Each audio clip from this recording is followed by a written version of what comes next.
putting this together has been fantastic to sort of relive some of those memories, some of the sort of the highs, the lows, and just a roller coaster of the 6 years that I spent at Oxford United. Get Radio Breakfast with Rich Smith. What a Tuesday morning it is, certainly for Oxford United fans, and certainly for this next man as well. I'm going to do the intro and try and do it justice in the lead up to chatting to this person. Let's see if I can do it justice as well. 698 career games, 237 goals, and led Oxford United back into the Football League. I'm, of course, talking about the one and the only James Constable. Morning, James. How are you? Morning. Yeah, good. Thank you. Really good. What a morning. We've been beavering away.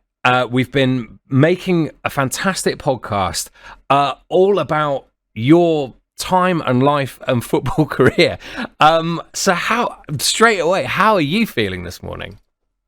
Really excited. Like you say, it's been a sort of couple of months where we've been putting this together. It's been fantastic to sort of relive some of those memories, some of the sort of the highs, the lows, and just a roller coaster of the 6 years that I spent at Oxford United.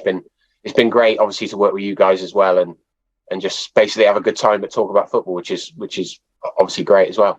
Yeah, I have to say, it's been a real hardship for us doing that, going to various pubs across the county and sitting there and chatting and finding out so much more information. Have you? Is it been an enjoyable process looking back, or is there some things that you've looked back on through your career that surprised you, or kind of has made you kind of go, oh, I wish that was a bit different, or something like that? Yeah, I think you definitely do reflect, and you realise how quick it goes. Like I say, it feels like 2 minutes ago, and you're walking into a change room at Warsaw, a 21-year-old sort of kid, basically, and now sort of 38 years of age, and I'm talking about the career I've had. So yeah, you do realise how quick it's gone, and there's obviously aspects as people are here on the podcast that maybe could have done slightly differently, and obviously now you've sort of stopped playing, you get a chance to reflect and think, well, would I have done the same thing if I was in that situation now, a little bit older and a little bit more experienced? So yeah, it's been enjoyable, but there are, like say, moments where you sort of look back and think, well, what could have been? It could have been slightly different. So yeah, but on the whole, like I say, I've enjoyed the process and enjoyed sort of putting it all together. Yeah, it's been a real good fun. Has there been one moment? Because it's kind of diving back into the archives of your career. Only 38 and saying the archives of career, but still, and going back in, and obviously it's trying to sort of remember. We've been going through photographs, we've been going through, certain match days that have been very, very important to you and also to Oxford United. Has there been one moment where you've kind of maybe forgotten it, or kind of is there a regret or moment, or kind of something that you've looked at and gone, oh, I forgot about that? Not so much regret. I think just you're so wrapped up in it when it's going on, and like say the whole Wembley thing. And I look back and I wish I'd sort of kept a record of maybe sort of like a diary of what happened and things, because you've got so much going on, and you're so involved in what you do, and you don't always probably take it in and appreciate what's gone on. And there was so many sort of conversations you had up in that season, in the lead up to Wembley. I wish I'd sort of detailed it and recorded stuff and kept a little bit more of a record, just to be able to, but like I say, following our conversations and the build up to different parts of the podcast, following like the Wembley experience, like looking back on the games and seeing the fans make their journey up there and listen to their stories has been it's been something you don't always see, and something you don't necessarily sort of get the chance to see how they felt during sort of the game, prior to the game, after the game. So it's been great on sort of those senses, really, to be able to follow it all the way through and see what it meant to everybody. Obviously it meant a huge deal to us, but obviously for the fans, they were the reason that we were there and why we wanted to be successful. Yeah, what I've definitely noticed about kind of the ones that we've done together is the emotion that you kind of have and the reflection, because as people, I don't want to give too much away, but as people hear in the podcast, there are so many highs, but there are also lows as well. It's a roller coaster is a bit of an understatement, certainly for the first couple of episodes that have dropped. It is unbelievable what happened in such a short space of time, just for you personally. And it feels like you sort of ticked every box of everything that could have possibly happened in your early football career. And that's just, it's amazing, really.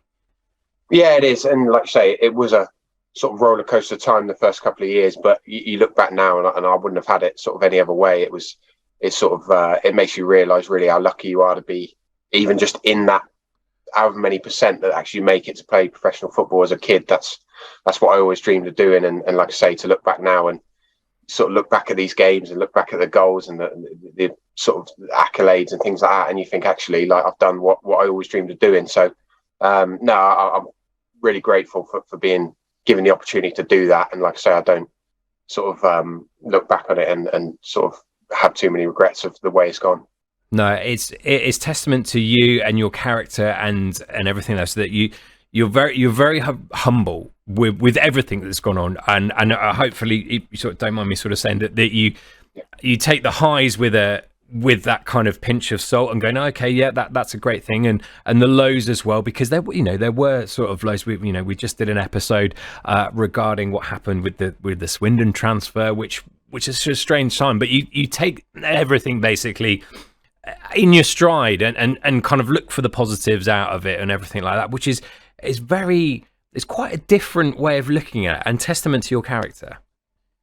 Yeah, I think it's something I've always sort of really stuck to that. I think it's so important, especially with sort of like it is today. I think it's so easy to get wrapped up in sort of highs and like say beat yourself up too much when it's going sort of bad. I think obviously prime example sort of Oxford this season, it's been a sort of up and down season, but they haven't got too carried away when they've lost. They've stayed positive, and like I say, that's very much similar to the way it might be a club thing that I've picked up from my time there, but it's certainly something you never sort of get too down when it is going bad, because you've always got a chance, normally a couple of days later to get back out there and put it right. So it's always something I've sort of stuck by, really.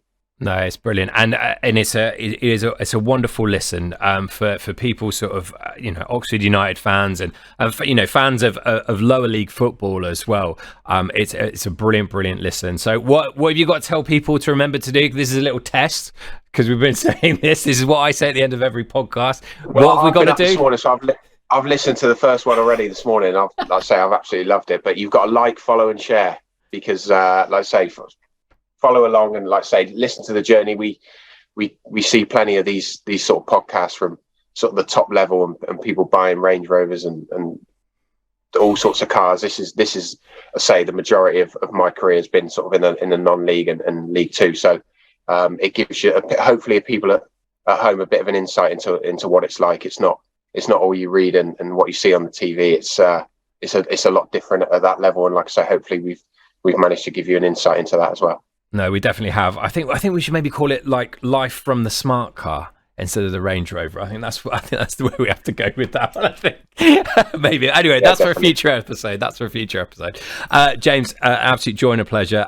The podcast is absolutely fantastic. Thank you for laying your career and kind of answering questions that a lot of people wanted to know about on this podcast journey. So yeah, like you say, make sure you like, subscribe, download, share, comment, and tell people about it. James, cheers for joining us this morning.